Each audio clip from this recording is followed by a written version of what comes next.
So, good evening, everyone, or good morning, depending where you obviously come from.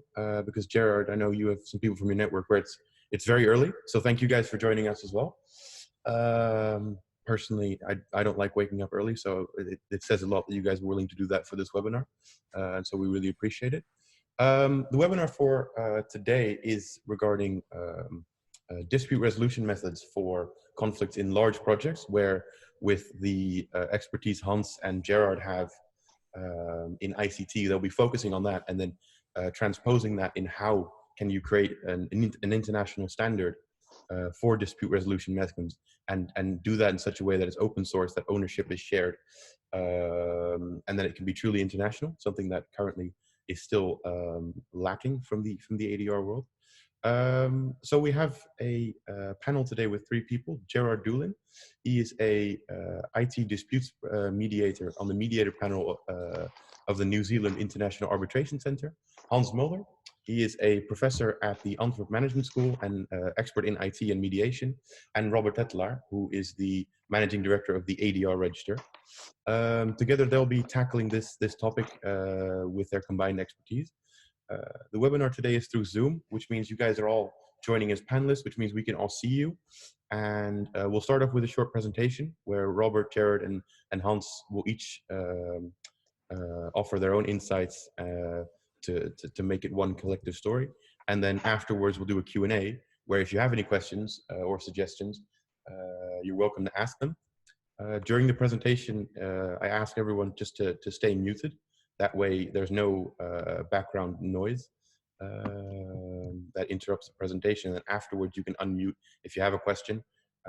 So we're with 20 people, so it's still manageable. So just speak up if you have a question, and otherwise just listen to everyone else.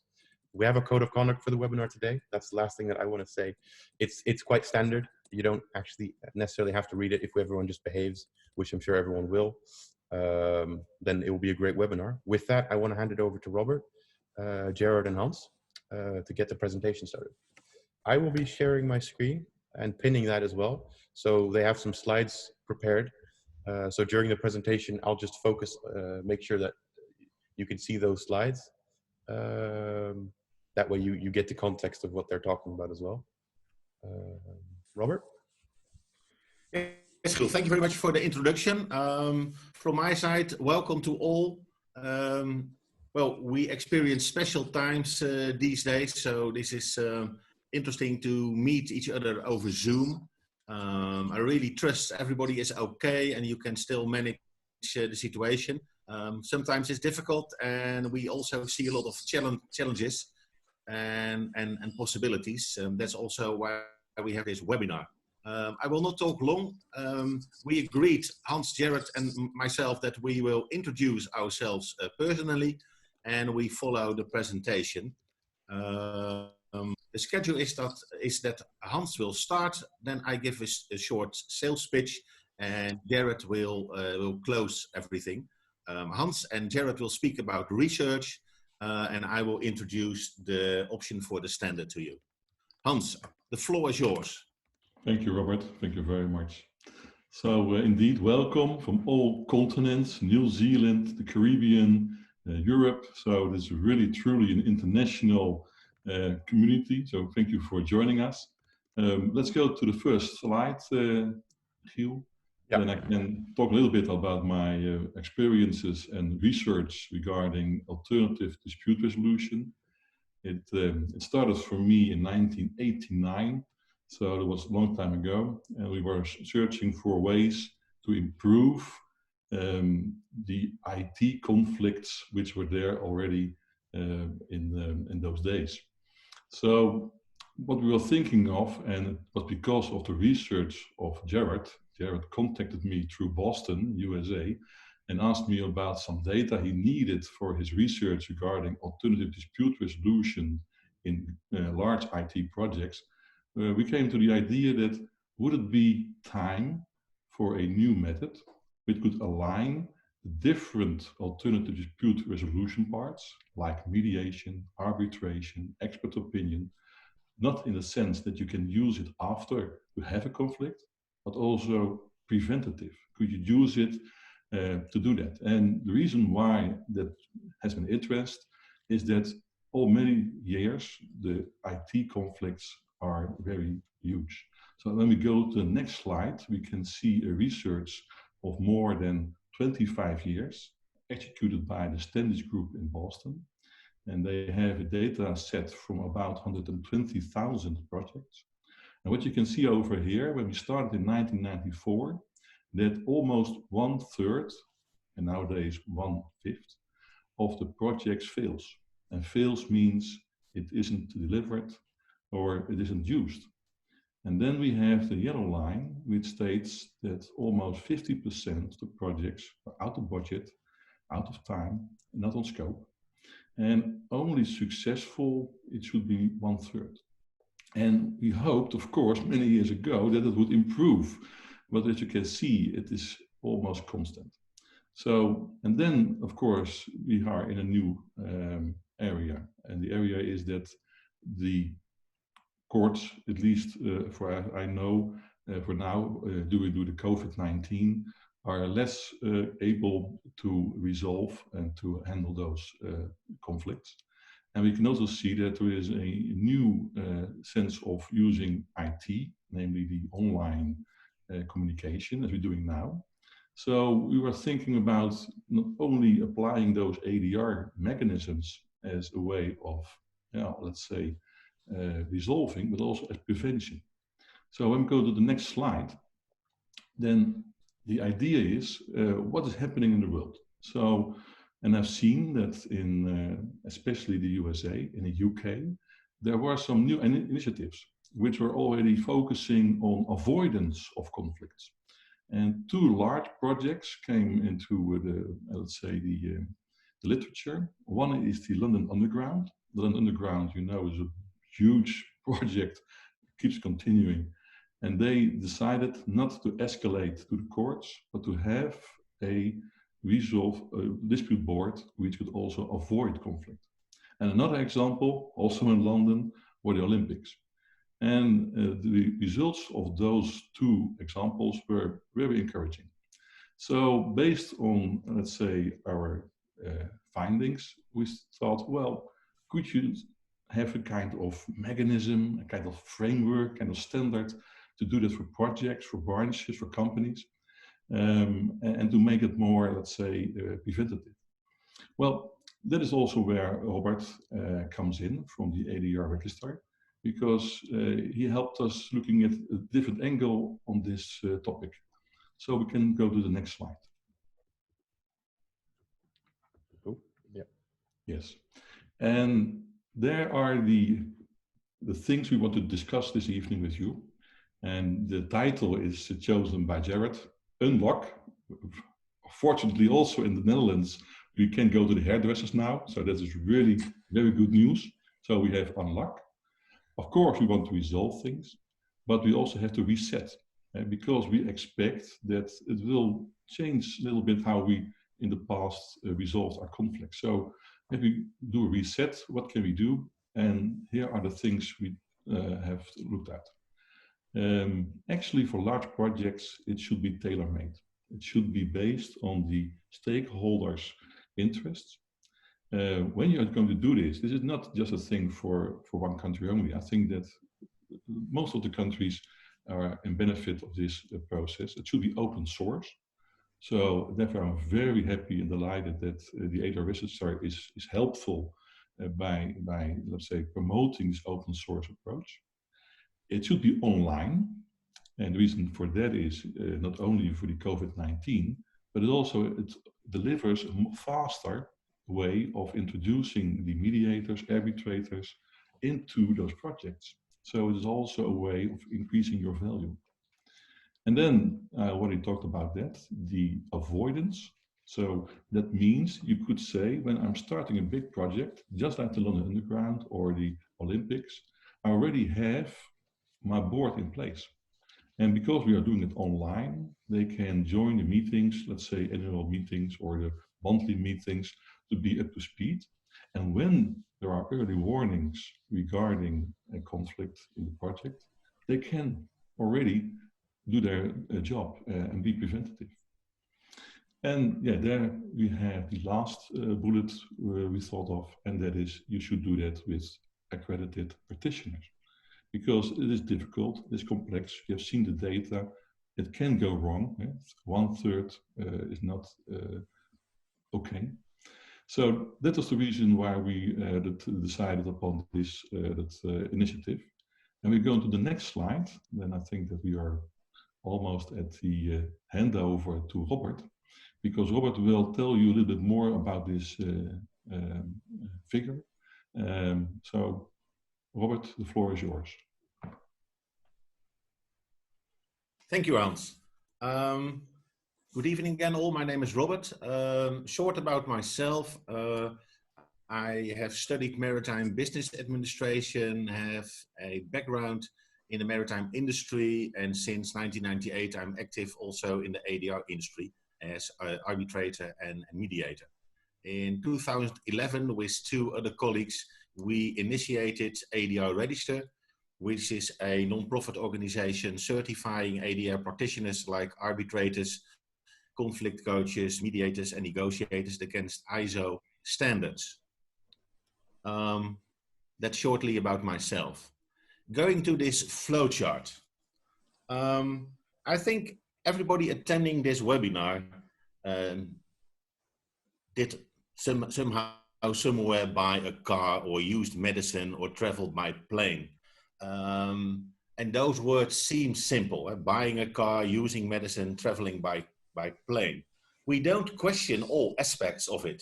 I mean, if we talk about cars, we simply select the brand, the type, and then we buy and drive. Talking about medicine, we trust the doctor, we trust the pharmacy, and then we take medicine. With the plane, it's almost like the car. We select the company, we judge on service and price, and then we fly. To my opinion, the key word is trust. And trust is based on quality assurance. It is guaranteed. It is so common, so normal that we don't question it anymore. We simply use, we simply consume. We buy, we use, we travel. The quality assurance is based on worldwide standards. A lot of people will not be aware of it, but it is really the truth. It is based on worldwide standards applicable to all producers, manufacturers, production processes and procedures. So this flowchart is about quality assurance. And then we look into the world of alternative dispute resolution, ADR. Yes, we know quality assurance and we have quality assurance, indeed. We have competency profiles for practitioners.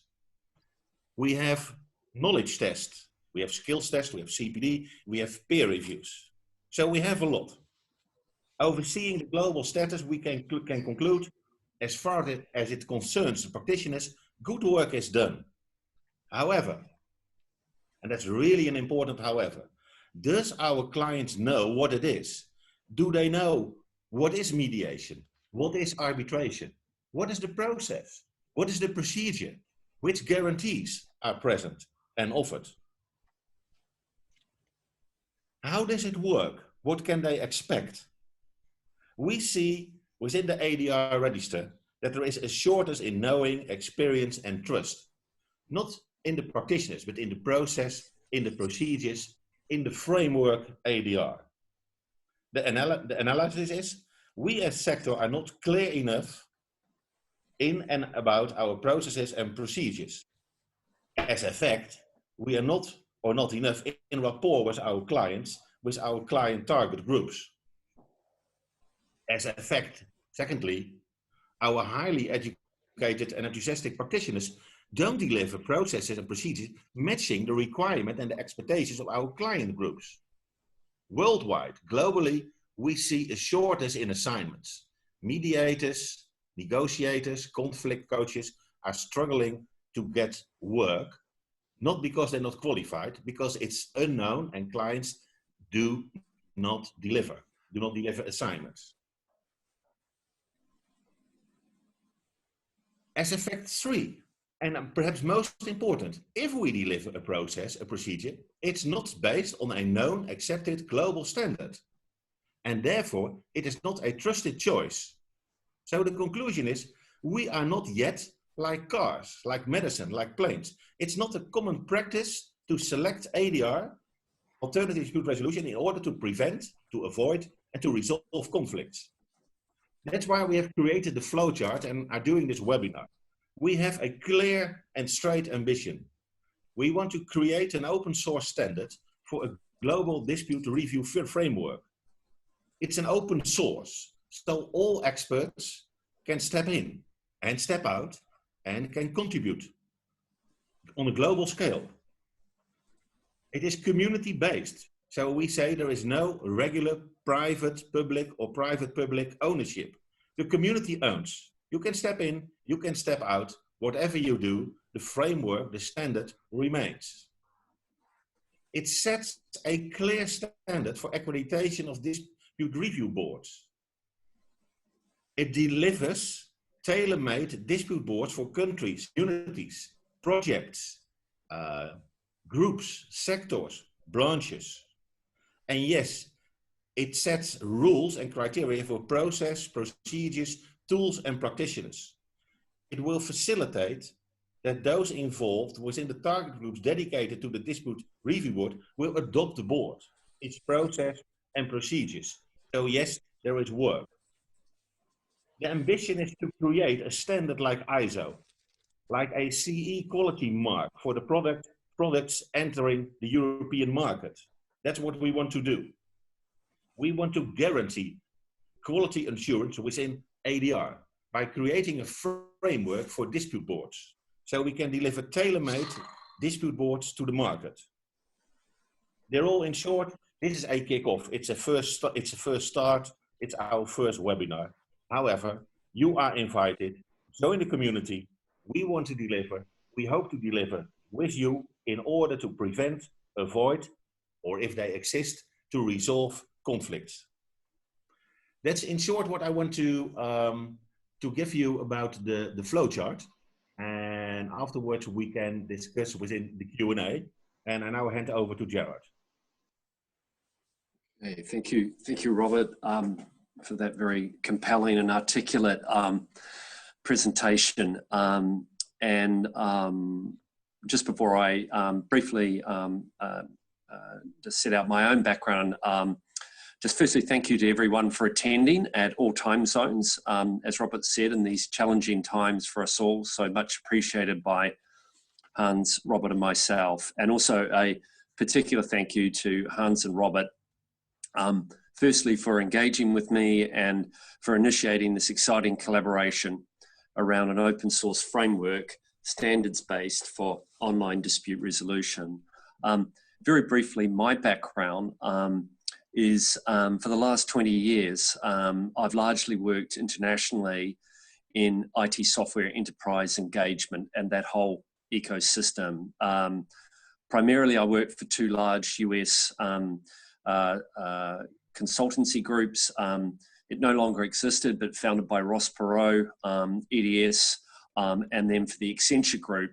And I've worked in Asia Pacific and the UK and EU, which leads me to the why I have undertaken this research initiative. And you'll see Beamorgos IT Contractual Services up there. That's my now advisory offering, which is the other pillar of my business. Obviously, I'm a mediator on the New Zealand International Arbitration panel, as mentioned. So with that background in the software industry, what I've observed over time is that despite, and just I'll pause for 1 second, Gilles, could we just go to the first slide? Thank you. So over this time, working in senior legal roles in industry, I've observed that despite robust procurement and contracting processes, software engagement is subject to misalignment and disagreement. It often ends up in an arm wrestle, afflicted by conflict, litigation, fault-based processes are threatened or initiated, all of which make project and relationship failure likely.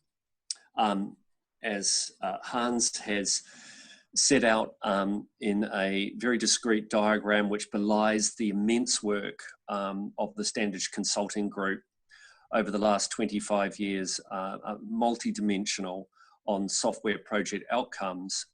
We see it only about averaging 30 to a third % of projects succeeding on scope, time and user satisfaction. 50% are challenged and 20% fail. So having experienced project failure emerging in intense and conflicted circumstances, in my personal experience, I have come to the belief there's a need for a process that can assist in avoiding this and that is available early in software engagement. Hence my industry initiative to explore very closely with industry to get their unfiltered coal-face perspectives on the causes of IT software project misalignment and contractual dispute. And with these insights, my goal has been to hopefully design dispute resolution processes that can assist to unlock, resolve, and reset IT software engagement and contractual relationships. Gil, if you could just go now to the next slide. So the first step in this process was a survey. I did this in collaboration with the New Zealand International Arbitration Centre, New Zealand's leading private-owned dispute resolution registry focused on DR design. And I'll just pause for a second to welcome to the call Catherine, the Executive Director of NZIAC, and Matilda, the Know-How Manager. And I thank them for joining and their continuing support in this initiative. The detailed survey focused on all software project phases. We asked quantitative and qualitative questions around key activities for each project phase, where misalignment occurred, what caused it, whether it was primary or contributory reason for the contract dispute. We asked about behaviours when a contract dispute emerges, dispute resolution methods used, their preferences and experiences, and some views on contracting approaches. Senior industry respondents were from New Zealand, Australia, China, Singapore, the United Kingdom, Germany, Italy, and the United States. They comprised CEOs, CIOs, program or project managers, QA and governance leads, sales leads, legal advisors, in-house or external. All had extensive project experience, customer or supplier side, in key verticals such as financial services, retail, utilities, amounting to thousands of projects engagement over the last 25 years. Gil, I'll just move to the next slide, thanks. So, what came from sourcing that data and the expertise of another colleague at NZIAC in presenting beautifully all that data. So I was able to then, so thank you to Kate there, I was able to then review it, is that last year we published a report, Avoiding Conflict and Improving Dispute Resolution for IT Projects, based on the survey with key findings and recommendations. We will provide a link to this report after the webinar. It's definitely 6:27 in the morning. So before I go to the key findings and recommendations, I just wanted to emphasize that this report has been subject to ongoing industry dialogue and consultation and validation, as sophisticated at times as meeting for coffee with a senior industry person or talking by phone. That's at the heart of our work. I think Robert really highlighted that just before, that dispute resolution engagement needs to be aligned with the expectations and engagement of industry. My engagement with Hans and Robert is the latest example of expanding the dialogue. And if I would just encourage you, if you'd like to access the report, you will find detailed and subtle insights from each category of industry stakeholder I mentioned before. So now, Gil, I will go to the key findings. Thank you. So this will just take a little bit longer, but I will try to move through this quickly. So I think the dominant finding that resonated was customer and supplier behaviors and their interaction in the initiation and procurement phases in relation to customer transformation requirements and a potential supplier solution and services selection. It's these behaviors and context that are a dominant cause of IT project misalignment and contractual dispute. Specifically, customer inadequacies in this context arise in 1, business case preparation. This is often subject to budget constraints, pressurized timelines for a business outcome delivery as led by a project sponsor. And this leads to a lack of time spent in fully understanding the transformational scope from current state to future state, user needs, optimal solution selection, and desired business objectives. Related to this is for customer requirement scoping, there can be inadequate analysis of user needs and redesign scope due to lack of coordination with key contributors and customer resource planning. As a result of these factors, with this context in flight, the customer goes to market and the supplier then engages. In summary, the supplier will form approaches in the procurement and contracting phases that involves a projection of certainty as to the scope of the customer requirements, and the supplier will mitigate risk via assumptions or exclusions and often under pricing pressure. So, even where this customer supplier exchange is robustly contracted, which I'm very familiar with, one can argue there's already IT project misalignment in flight prior to delivery commencement. Both my niche research and the Standard Consulting Group research evidences the trend now to address this challenge by increased partnering by customers and suppliers via discovery, minimum viable product pilots for build and validation. Interesting, in my research, there was commentary from the supply side that they were seeking more customer understanding of the costs involved in this, which could be a competitive situation pre-selection. So just conscious of time, I will step through the other material findings. Firstly, software project misalignment and contractual dispute usually emerges after contract signing and during key delivery phases, such as requirements analysis, design, build, or even testing, or even in some cases, support once live. Other material misalignment causes are inadequate resource capacity planning, scoping of roles, and quality of skills and performance. Both customer and supplier need to clearly scope the roles and expected outputs from their personnel. Also, customer management of their service providers involved in an IT project with their supplier can be a contributing issue. And I certainly, in my dispute engagement, have experience of that. Another material cause is over-ambitious and inadequate project phase scheduling, basically the roadmap and time. Another cause is a very topical one, the use of the development method. Reflecting the era, there are interesting observations about waterfall or agile and other methods which are rapidly coming into industries such as DevOps. The key insights were that the use of the development method should be based on context, complexity, and scale. Agile is not a nirvana. It does de-risk potential issues and delivers more successful small to medium-sized projects, but all stakeholders need better understanding and training for relevant roles and in relation to budget, priority requirements, and scale of sprints. Waterfall disciples urge for some hybrid use in Agile, e.g. governance, and I would be one of those, and dominant waterfall use in large integrated enterprise projects with integrated software systems, essentially. There were two very interesting overarching insights in relation to IT software project outcomes. These are governance and success measurement.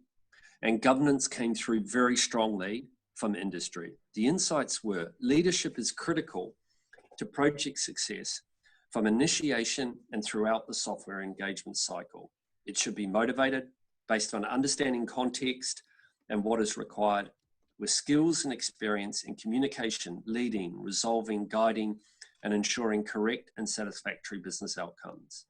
Failures noted here include in escalation, poor contribution or reaction based on inadequate or misleading information, for example, in a customer prime subcontractor context. The Standish Group and myself have landed on very similar findings in this area around people. Also, the other area is success measurement. Respondents viewed Iron Triangle as out of date and limited. This is where you measure success or project outcome based on agreed fixed costs, requirements, and timetable. There's much advocacy for a dynamic, active approach based on competent leadership with a focus on coordinated, clear, and consistently reviewed success metrics.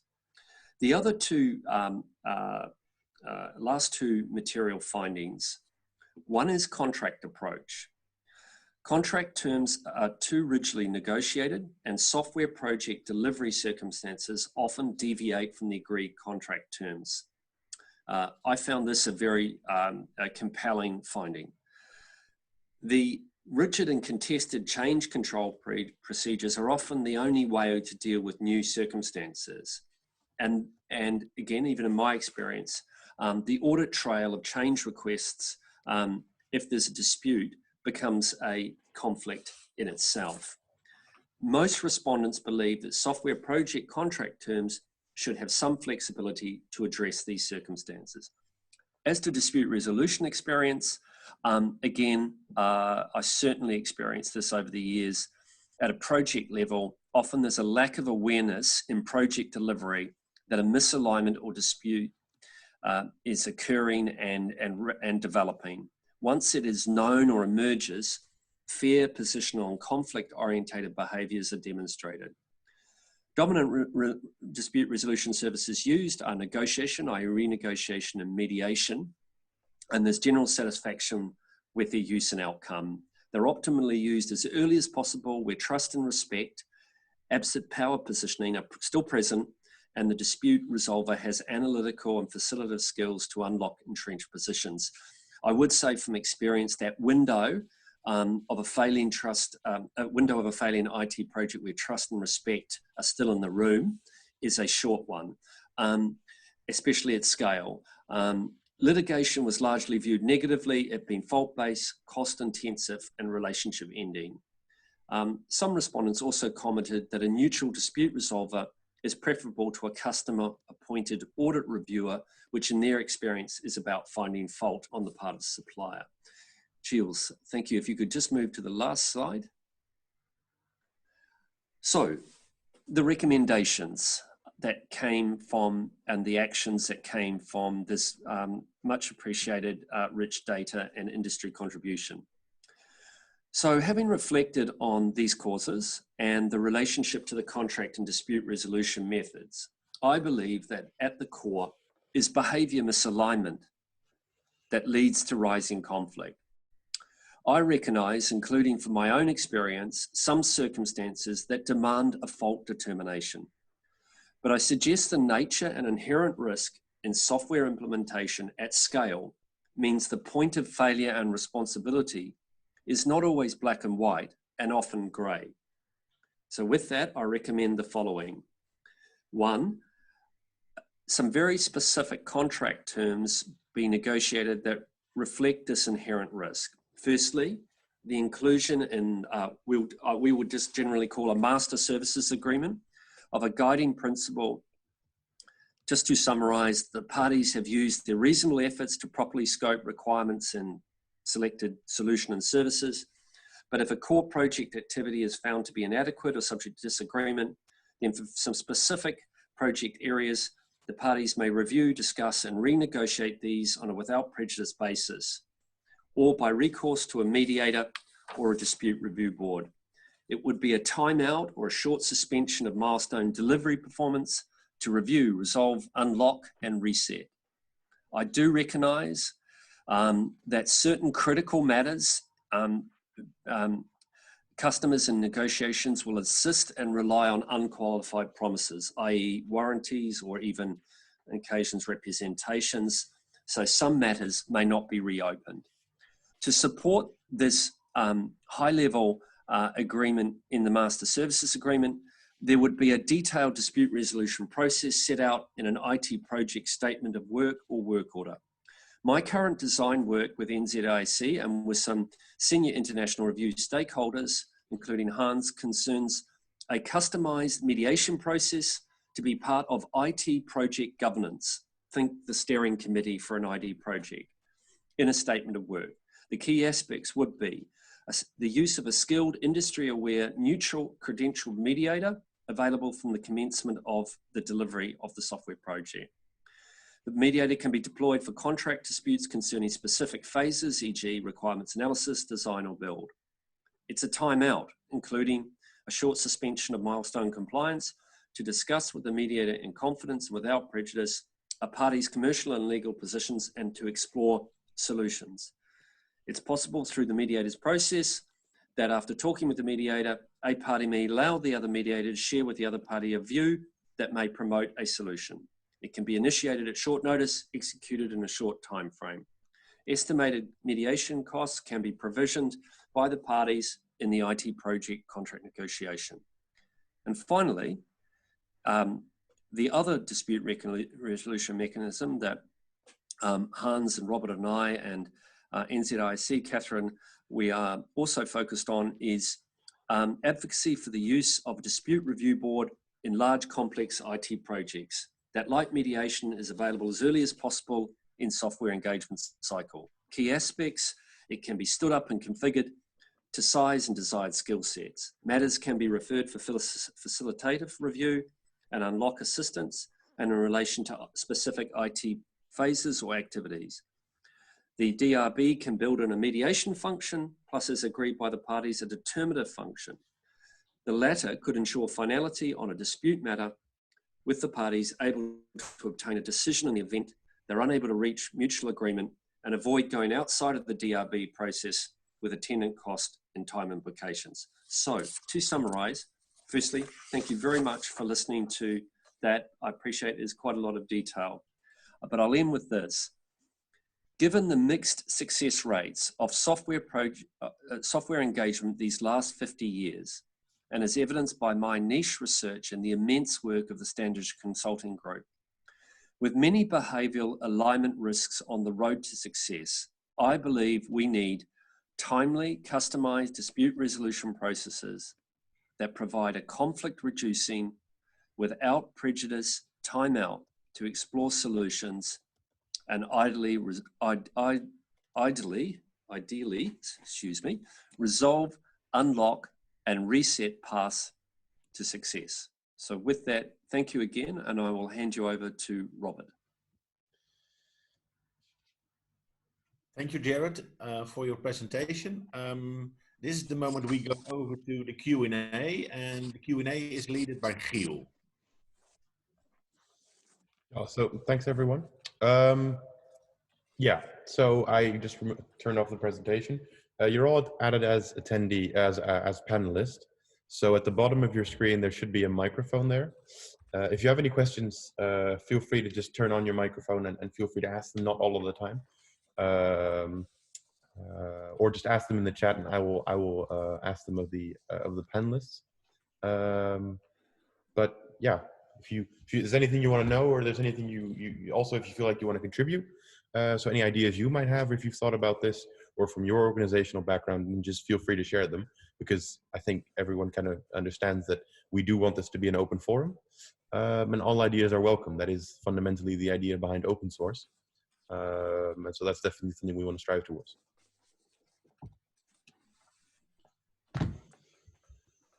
I saw a very interesting question in the chat box by Yvette Laroux. Yeah.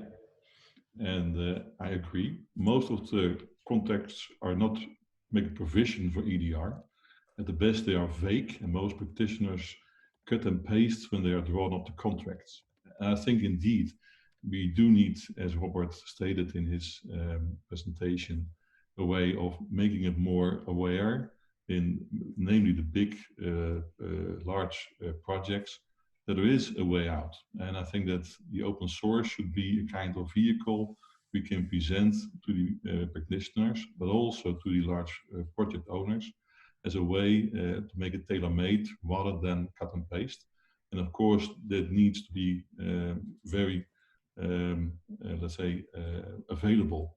So I think that Yvette Laroux had a very good point here.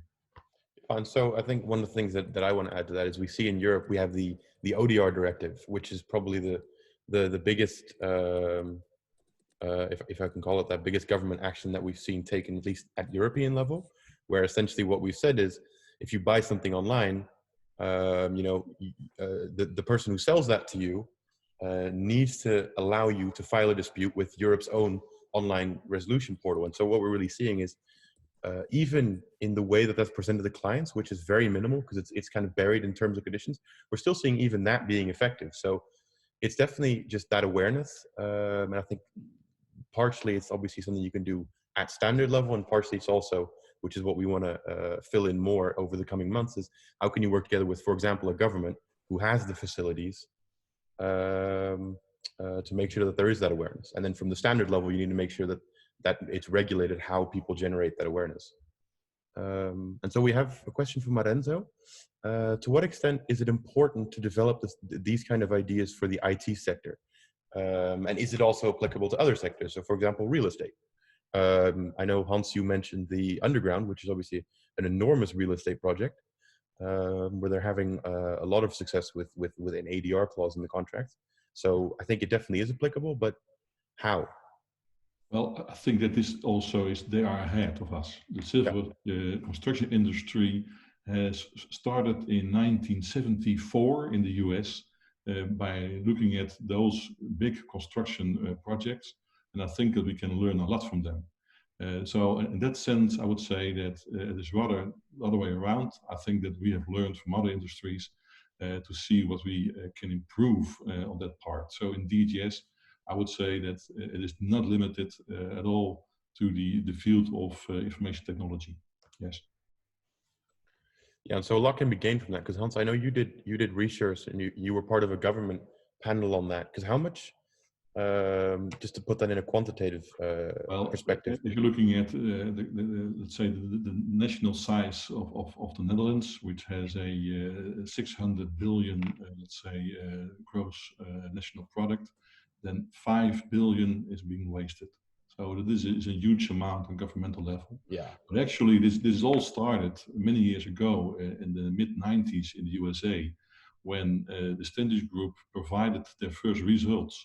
It led to the new RAIN rules in the Pentagon and in the Senate, in such a sense that the big, huge projects have to be reviewed before, because their risks are so high. So there is a sense of understanding that there are high risks, but I feel that the human factor is really missing. And so if you are looking at the findings of the research of the Standish Group, it's all about people, people, and people. So you need to have a good project owner, good sponsor. You need to have a good team. And in that sense, I would rather say that this idea we have to make it open source not only limits itself to, let's say, the organization, but should also be addressed towards the people, the members who are working in the project. So I think that if looking at the costs of miscommunication and the failure rates, you can save so much. So in that sense, I would say that this is a way of presenting a more integral approach. While I'm very much an adept of arbitration, I'm very much into the mediation and also, of course, expert opinions. But we should have a kind of what we see in the medical field, a diagnosis of what is going on, and then have a treatment. And it could be that in some cases it's arbitration, in some cases mediation. But most of the time we are at the end of the road. We are when there is already conflict. And when you have huge projects, I think that it is worth your while to install this in advance, and not only as an escalation in the last paragraph of your contract, but something which you really can apply to make your organization much more, let's say, robust in these times. So yes. Thank you. Yeah, and so one of the things that I wanted to add to Robert's talk, but I just wanted to do it at the end, is when we say we talk about a standard, what we're really talking about is a framework. Because when you look at the entire field of ADR, there will be different standards. So I think Robert mentioned CE marking. If we look at that, that's for example, marking of boats. There's 100 different standards that are applicable to when you produce a boat, and the same thing can be true for ADR. There might be a standard for online dispute resolution, might be one for mediation. And so that's something that we definitely also want to dive in, where is that variation, and then what needs to be regulated in what way. And so, a very good question coming in again, Giel. So I just want to get through the questions now, because I'm just going to go through them in chronological order. So we have one from Erik. Would it be interesting to combine this technical approach with the people side of these issues? And so he says, if I'm right, the people side have not been mentioned. This could be combined with a change management approach like PROSCI, PROSCI. Okay. Well, I think the only correct answer is yes. It's a simple answer. Yes, we have to combine that without the human factor, without the persons involved. It's not a framework. So this is a full yes from my side. Yeah, I completely agree on that point. Perhaps, Erik, can you explain a little bit more about your question? Yeah, of course. Good evening, everybody. The line that I have is not that good, so from time to time I don't have a connection. Don't know where it comes from. What I heard from so far, and of course it's an introduction, I guess, it's a technical approach. It's a technical approach to avoid problems, issues, etc., in your projects. And it's exactly what Hans mentioned a few minutes ago. It is all about people. So where are the people?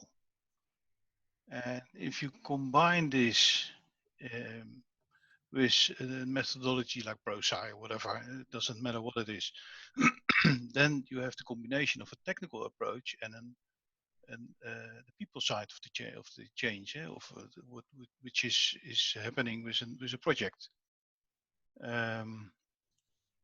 None of these methodologies have any dispute resolution things in it, so it's a perfect combination from the beginning to the end.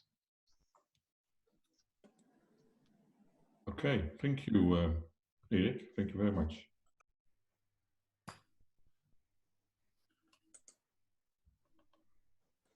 Giel, was also another question, I think, in the chat. I'm sorry, I wasn't sure if you still wanted to comment on that. So yeah, the next question, we have one from Sophie about dispute boards. So she says, dispute boards pose a significant extra cost to be included in the budget, for example, of a project. And so, whilst at least she understands that there are huge cost overruns. So like Hans said, that might be 5 billion euros over just the IT sector. And with ADR, you might be able to prevent that. Her experience is that parties might not be willing to include those significant costs at the start of a project when issues perhaps hasn't arisen yet. So what do your surveys conclude about that? And so I'm assuming the question is for GERARD and Hans. Thanks, Sophie. Very good question. And actually, what I'd say is because this customized mediation process in project governance is essentially a new idea. That question you've asked is something that I'm in dialogue with, again, in that coffee industry setting, saying, how will you get customers and suppliers to agree to put in this contingent cost, because the cost of the intervention process would be shared. That is one of the selling challenges of this dispute resolution process. I think, if I could, it's on the list of many things that to do. If I could mention, I have a friend and a client who is a very interesting economist, and he believes what we should do is develop a tool where you basically show the cost benefit of a service like this as part of selling it, because at the end of the day, commercial entities sit down and look at dollars. So it's a key action. So it's a very good question. How do you sell it in the market? Yes. Also, we have seen that the online technology allows you to have a variable cost, which means that if the project is okay, then the costs are minimal. So it is not that the costs are upfront that high. It is that you can say, for instance, let's have an annual or a biannual, or have, let's say, a monthly meeting, and we are online there to follow the project. So in that sense, the costs only are there when the conflict really escalates. But that is the nicest thing when you are on demand. Yeah. So I think one of the things that we should also focus on is the monkey see, monkey do complex, where you need to show people, this is an infrastructure project. These are the cost overruns. This is a comparable infrastructure project where they had disputes and they didn't have the cost overruns. So people need something to attach onto, which is why the underground projects are so important. Something like GERARD mentions, where you have a calculator, that's important. And so there needs to be that body of work where we can essentially say, look, these are the experiences, and you can definitely create that body initially by working together with government projects, because they tend to be somewhat more open to taking risks on these type of things, and then using that to convince the private sector into going, look, look what benefit it did to them. And Gil, yeah, a very good point. If I could just add to that, there might be a somewhat one-dimensional focus in the cost comparison, saying, well, what's the cost of going down a fault-based path, cost of your external advisors, barristers. But the other cost, which I've experienced sitting in multinationals, is the number of people in the organization that are diverted from making the company progress, delivering successful projects, because they're spending hours and hours reviewing failing projects and in difficult communication exchanges with customers if you're a supplier. So that's a time cost for the organization, one. And then the additional cost is if you are working on a fault-based, the cost of external legal support. So I just think the calculator would have a number of dimensions to it. I guess... Yeah, I think definitely when you look at it from a sales perspective, that's the only thing that just pops into my head when I'm saying it. And so, feel free to say if you kind of agree with that. If, for example, looking at selling it towards a government, one of the things they're worried about, especially in the Netherlands, is, they don't want to come across as having lost taxpayer money. So it's definitely also a maintaining a reputation thing. Because what I can tell from experience is Hans's research into the 5 billion euros, that was a bombshell in this country. I mean, people were pretty pissed that the government lost 5 billion euros. And so that's for sure. something there you can really tailor it to specific organizations. Yeah, definitely. Yeah. Definitely. I mean, I think storytelling in introducing, a new change concept is absolutely key. Very practical storytelling and simple numbers. I'm with you. So we have a question from Michelle. What is the size and composition of a review board? What I've seen from different sectors is that they combine a legal perspective. So most of the review boards do have a legal expertise, and they do also have a, let's say, facilitation, negotiation, mediation perspective as well. And most of the time, you also see something which we see in arbitration. There's also an expert part of it. So that means that there is really a very nice balance between the process, the, let's say, the content, and the procedures. So that's what I've seen in different settings. Yeah. Robert, did you want to say something? No, I just want to say that's totally correct what Hans was mentioning. Okay. Can I just mention something on that, on the dispute review board? That's quite correct, often for very large scale projects, but dispute review boards can also be used where you only have one person as a member. obviously for cost reasons, you can't necessarily afford to have all three of those specializations. So I just want to mention that, given the comments that have been made in terms of uptake and concerns around costings as well, you can have a dispute review board with just one member. Yes, I completely agree. So it also has to do with the size complexity of the project involved. And then most of the time when it is one person who is guiding, let's say, this process, it's also a monitoring function. So yes, indeed, it can very well be done. Yeah, that's correct. Right. We have a question from Matilda. What immediate measures can we take, so us as a group, towards getting this open source standard up and running? And how can individual businesses start the ball rolling?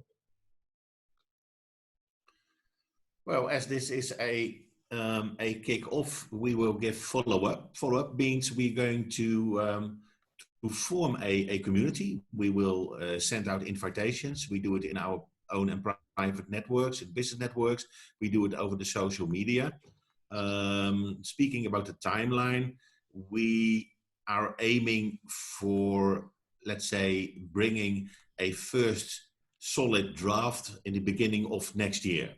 That's what we aim for. We need some time, and let's say it's almost summer now. We have a hectic time, so we use the second half of 2020 to deliver a solid first draft. Yeah, so it should be mentioned that it will be an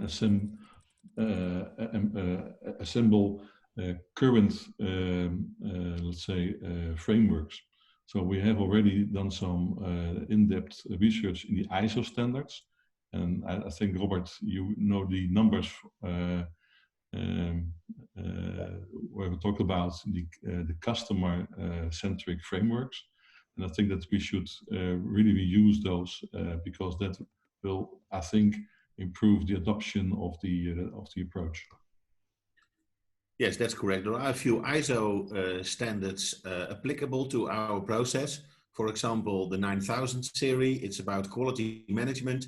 The 10,000 series, it's about code of conduct, customer satisfaction. We have the 17,000 standard for certifying practitioners. Basically, we can start cherry picking because we have to integrate. There is no one combined standard, so we can look in what's available, do some cherry picking, and make a nice combination of everything. Yeah, so there's a lot that we can tie into. So there's the European side of things, and there's, like Robert said, the 10,001 to 10,004, which essentially is ISO's guidelines for how a company can manage their own disputes and how they can have their own code of conduct. The 9000 series, which is obviously quality management. And so the only thing I want to add to that is me and Robert work together in Global Network Group. One of the other things we do is we provide certification against CE, which is a European requirement. So that's where we have that experience from. In order to get a quality system like that up and running, where you have different norms for different kinds of specializations, that does just take time, and it's not something you can do in a week or two. And you need to consult with many different people from the market. How can we help? Can we help in any way? Yeah, so I mean, from our side, at least based on how these type of things typically go, you definitely have a lot of open consultation. So I think what we'll do is, especially the people here, we'll invite to a kind of closed, almost alpha stage where we kind of develop the initial framework together. Then afterwards, us from the ADR register, Hans and his own network, GERARD, and all of you, we can then share it and see what's the international reaction, but there will definitely be a lot of open consultation. That's obviously also why it takes a little bit more time. Very delighted that you are mentioning this, because also, of course, in our network, we have different dispute institutions like the Dutch Arbitration Institute. And I think that it would be very helpful to use those networks to see if we can really promote this open source effort, because in the end, it should be done by the people. So this is only a way of providing a framework, which I think in these days, when the courts are really difficult to handle, that it could be improved. And I saw another question about the courts. It was in the chat box. Yeah. Have a look. Because I just. Jos van der Wijst. Oh yeah, let's have a look. Yeah, he's because I just have a couple of questions beforehand, but we'll handle his first. So he says he's a lawyer, and he was talking to a captain of industry, and they mentioned that they don't like ADRs. They prefer to go to court. And what that person said is unless they prefer to go to court unless they can prove that ADR costs less and is less time consuming. And so he's founded an organization called the Technology Arbitration and Mediation Institute. And this captain of industry also mentioned to focus on startups and scale-ups. And basically, these type of organizations typically need alternatives from civil courts, especially for preventative dispute resolution. So I think that, I mean, we partially answered that, where we kind of said, you know, there needs to be that body of work where we can tap into. And that's definitely something, you know, from Hans and Gerard, your perspectives, you know, you guys are wired into the research side of things, something where we can make progress, I think. I'm not sure if you have a way you might want to approach that, but there's definitely potential to create a body of work there. Yeah, for sure. Thanks, Gilles. I mean, I think interesting comments. You know, again, I've actually, and Hans as well, we both have an understanding of the startup world because we've both had a background also in venture capital, and so you know what would be a nimble dispute resolution method for them. That's definitely something that needs to be given thought to, because I think we mentioned that right from the start, that it's about tailoring a dispute resolution process to context in the preventative area. So yes, that's something to add to the list, Gilles. And just by the way, speaking of list, we are recording the webinar. So if you want to go back or you want to send this to appropriate people, or perhaps someone in New Zealand who didn't want to wake up for this, they're more than welcome to come back and view this and also ask any questions that they might have. Well, thanks, Gilles. We'll definitely see if we can distribute it down our channels here. That would be great. Yeah. So we have another question from Yvette. So she asks, when you draw up an agreement, what will be the best? Wait, hang on. So she either says, so when you draw up an agreement, which one of these scenarios is best? To put in the agreement that the matter must be mediated by, say, for instance, a legal advisor with 10 years experience, or an expert in the specific field with, say, 10 years experience. And then she says, at the end of the day, both parties want what is best for their client without clouding the issues with technicalities. Hans, Robert, qualifications? That's definitely something you guys want to get into. Well, what you can see over here is the triangle between the, let's say, more facilitation, negotiation, mediation skills, and on the other hand, the domain of the topic. And of course, it would be even better if you would have a very facilitating expert, so combining 1 and 2. So, and indeed, I would say if you have a more, let's say, less big project, then you should really look for a more generalist approach from, let's say, an expert in the field, which also has the facilitation skills.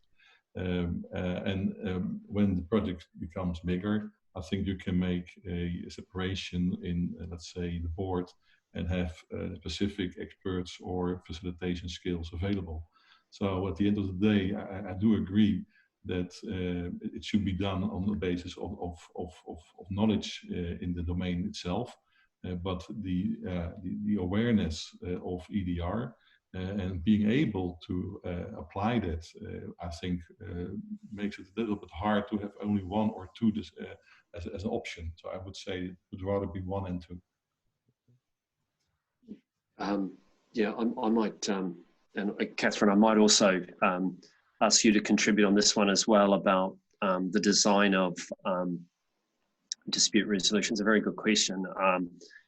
In my presentation, I obviously was highlighting that if you have a software project at scale, you would have in the statement of work, which is the technical contractual delivery piece, you would have, as part of the steering committee, a recourse to the skilled mediator. So that's a very that's a specific dispute resolution process within a part of a contract. Catherine, just interested in your views on specifying in the, let's call it the master agreement dispute resolution clause, about specifying a skill set or experience level of a dispute resolver. Yeah. So dispute resolution clauses generally, I think has been recognised, tend to be dropped in. They're boilerplate clauses. No one tends to look at them too hard. It's what we used last time. It'll work fine. We see the opposite end of that every day of the week, and it results in huge disagreements as to what's going to happen. In terms of the specificity of saying who it is that you want, you don't want to be too specific, because that person may well not exist when it comes down to it, and then you've got a problem. You do want to make sure that you're getting someone, particularly in this area, but in a lot of other areas, who has the content knowledge, not just the mediation skills or the arbitration skills. They need to know about what it is that the parties are talking about to be really effective in that role.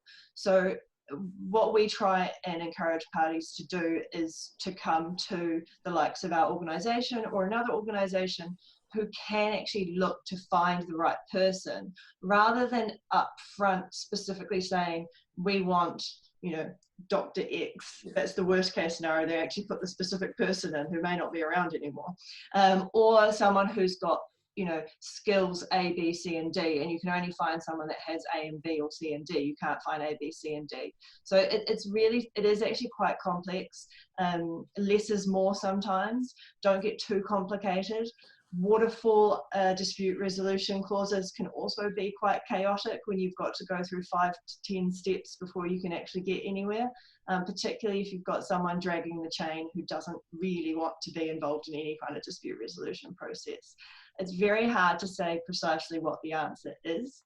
It will be, to some extent, context specific in terms of the project that you're looking at. And that's a lot of the work that Gerard's doing with me at the moment, in terms of developing what will probably be a suite of options, not just one option, but something that people, what we want to do is, we don't want to make it too complicated, but we do want to encourage people to really turn their minds to it when they enter into these projects. Some of these projects are worth a significant sum of money, and it's certainly worth spending a day or so considering what might happen if it goes wrong. So hopefully that's of some assistance. I guess the answer is that there isn't one gold standard answer necessarily, but a number of principles I think that we need to look to when considering what that clause might look like. Super. Thanks very much, Catherine. Really, really helpful. I think the key word is tailor-made. All the dispute review boards should be tailor-made, and it includes tailor-made competency profile based on a diagnosis. So you explore the needs, the expectations, and the requirements, and you create a competency profile dedicated to that branch, to that sector, to that organization, and integrate it in the dispute review board. As an effect, to my opinion, you have always the right expert available. And if we conclude that that person is not to be found, then we have to educate. We simply have to add skills or other competencies to persons in order to realize that competency profile and the right expert.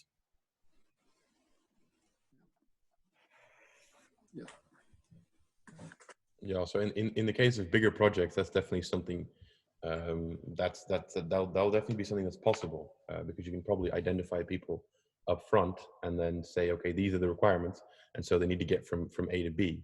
And I think one of the things that's interesting from a standards perspective is to make sure that we have either one or a couple of standards that govern dispute resolution procedures and boards for big projects, but that don't necessarily, there won't be a specific standard for IT projects with a value over 20 million. There needs to be a standard that's more generic, that says, you can educate people to get there, and you need to perhaps identify them up front.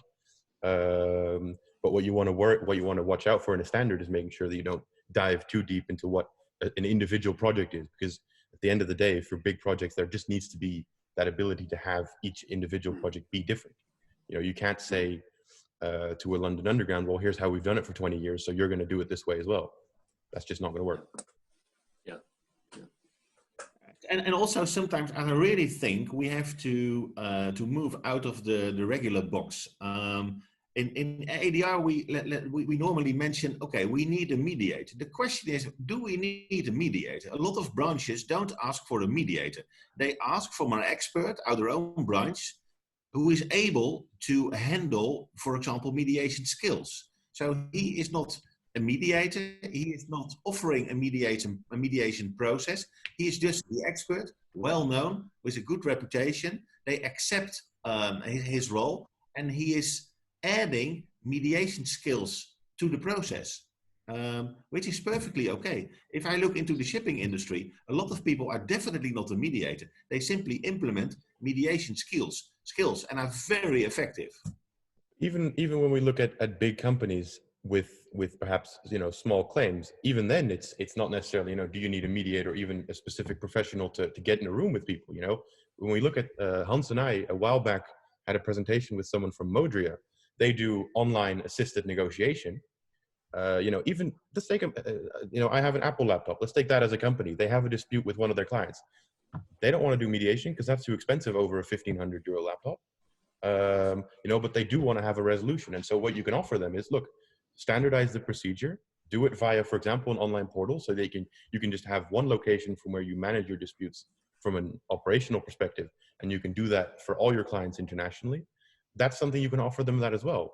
And so as long as in the framework we look at, okay, is there a procedure for online assisted negotiation as a method of dispute resolution? That's going to be something that's really valuable for a section of big clients.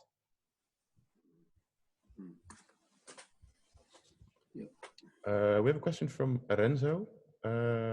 He spoke to a lawyer, and I think he more wants to make a point, but it is an interesting one to discuss.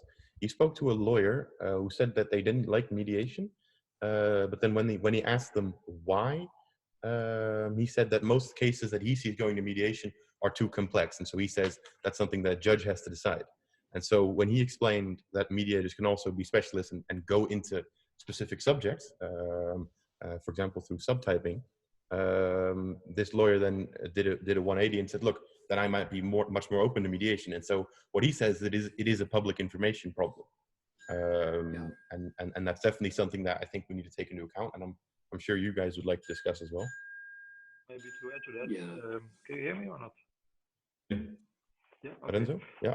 I think in the Netherlands, for instance, mediation is very well known in family matters and labor matters, and that's more the process. And people, if you talk about mediation, Robert just said, yeah, people don't ask for a mediator. No, they ask for somebody from their own field, knowing what they are doing, and that's a very important message, especially in a country that's not used to mediation in the business society. So you have to explain that it's not about processes, but it's about content, it's about details.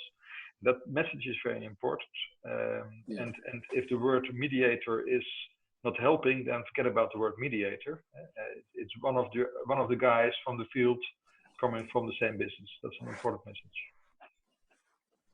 Yep. Yeah, I totally agree. And speaking about mediation, that means we have to be open to accept all mediation styles. So we must not stick to the facilitating way of mediation. Yeah. We also must transformative, narrative, evaluative, and include that.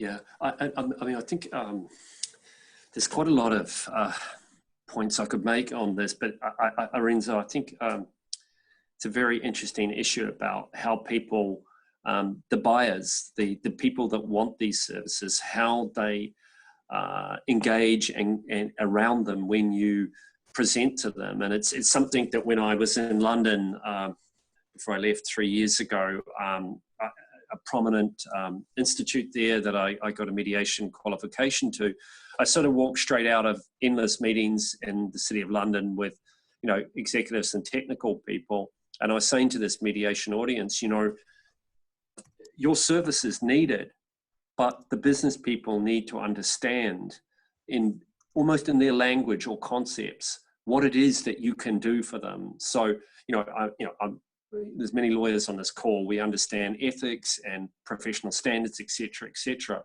But it's communicating what we can do to the buyer of those services. There's an exercise in that. So I think it's a very good point, Lorenzo. Thank you. And Hans and I and Robert have been talking a little bit about this on our prior calls. So we have another question from Sophie. Conflicts and this, she just wants to offer her opinion, and I feel like it's important to let you guys discuss it. Conflicts in various stages and aspects of the project will need to be matched as and when the appropriate specialist conflict manager is appropriate. So rather than saying there's an upfront appointment, she says you need to be able to have that room to switch gears in between during a project and say, we're now going to appoint this person, or we're now going to switch. And that's, I think, something that I think we all agree with, having spoken to each of you individually. Robert? Yes, I think this is a right point, and it refers to what Hans mentioned about diagnosis, which will facilitate all those things that we can contribute to several stages and all aspects involved.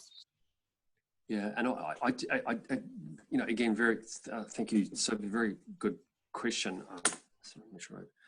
And I just want to say, I think Catherine before was referring to that, this issue of how you design the mechanism, the clause for who is appointed, who is part of it. That it's not too rigid, and in this case, it's something that can be almost, the person can be sought on demand.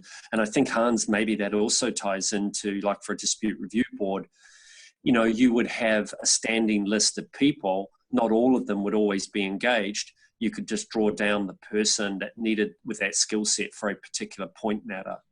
So I think, again, also looking at it from an industry point of view, industry knowing that you can flex at a moment to appoint expert, and of course costs is key, coming back to I think Sophie's prior question. Yeah, so if anyone has any other questions, feel free to ask them. And I do want to also take the time to say, if you have any other questions after the webinar, either this week or next week or at any stage, then please feel free to ask them. Maybe one remark from my side. We started to push mediation a little bit in the real estate market. I'm now listening to this to see if there's links. And the thing is that if I use my network to bring mediation on their attention, and I find some CEO, whatever, corporate lawyer who is interested, then most probably I will not be the guy who will do the mediation, because I know them. So I'm not free to do so. So I'm always doing marketing for other people, and I expect other people to do it for me. Because in my own network, I will never be in my own network. I cannot be a mediator because it's my network. So now these people. So that makes it very difficult to find tasks, because people you can tell them what you can do, but you're not the right person for them. So that's a little bit a dilemma. I think that's one of the things that Hans and Robert and the ADR register also want to address with the ADR platform, or at least that's something that's within the scope. So I'm sure they'd want to say something about that.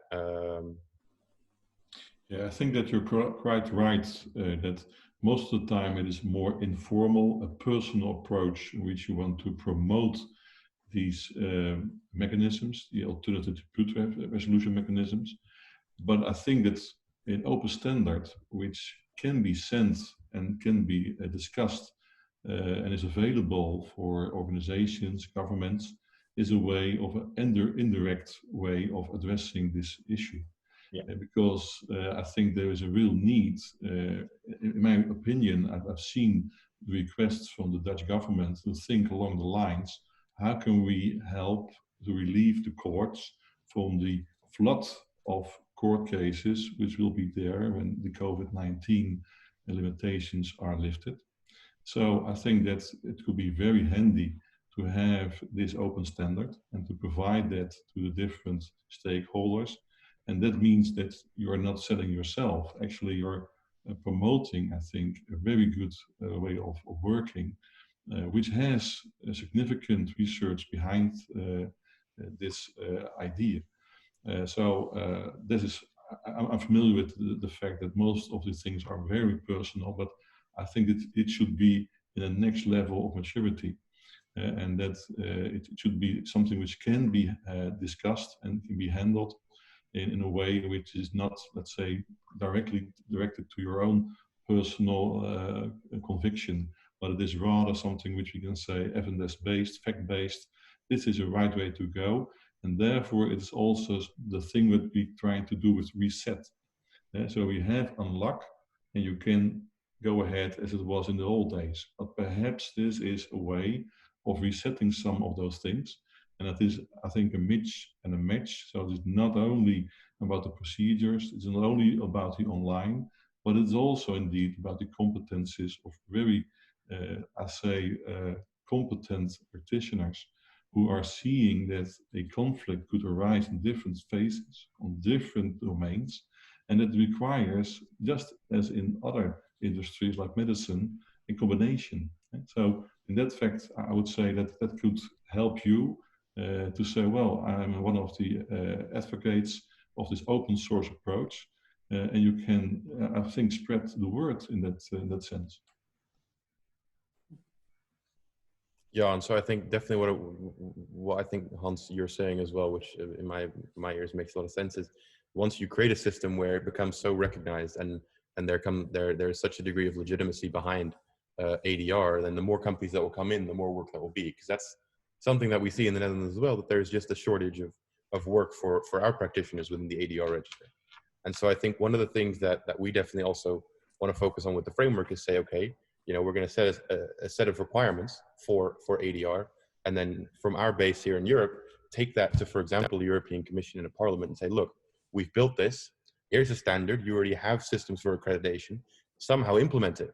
Because the one thing that I want to say, Hans, is it's not just because of COVID-19 with the court cases, but since 2013 with the passage of the ADR Directive, the European Parliament and Commission have already signaled we have too many court cases, it's piling up, and we've all agreed with one another, access to justice is a fundamental human right, that's being impaired, what can we do? And so one of the things I think it's important is if we do come together and you create a standard with an entire market, that will give it legitimacy, because at least in Europe, that's something that's been missing.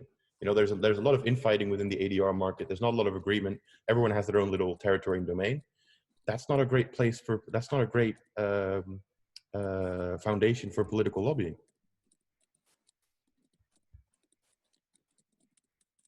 And so I think with that, unless anyone has any other questions, I want to thank everyone for their attendance. Depending on where you are, have a nice morning or evening. And yeah, we'll be sending the recording around to everyone, so you can just go back and watch it. And if you have any questions, feel free to ask them. Well, thank you. I just want to say that your last comments brings the point to the floor that if we should have a common platform from which we can all, as it were, have our portion of work or projects. So if I understood Robert very well, and please correct me if I'm wrong, it means from now on, you're going to embark on a project to come up with some possible, call it plateau on which we can all, as practitioners, mediators, be able to say that we can go there and have a project, if I understood correctly. Because personally, I realize that that is a challenge for all the practitioners, all the mediators. They do not have work. And it appears that they would all have to figure out themselves how they can be able to come up with something to do. And for that reason, it's no more being very, very encouraging for those people who are in the field. So if that is what I understood, that you would somewhere into next year come up with something that would really help all of us to really feel good with the work we have on hand as practitioners in the various disciplines, mediation, arbitrators, or whatever, if I understood it correctly. But just to make sure we clearly understand each other, we believe that when we implement a standard, dispute boards will pop up, will be created, and will bring market together. So question and demand will be coming together in a dispute review board based on the standard. That's what we say, and that's our that's the perspective, that we are connecting demand, that we are connecting the market, to say it simple. All right, then I got it right. Yeah, thanks. Okay, thank you, everyone. We'll be in touch. Right. Thank you all for joining. Thank you, Hans, Gerard, and Robert. And yeah, to be continued. Okay. And thank you, Gilles, Robert, Hans, and everyone for joining this morning. Thank you very much. Thank you all. See you next time. Okay. All right. Bye for now. Bye for now. Bye-bye.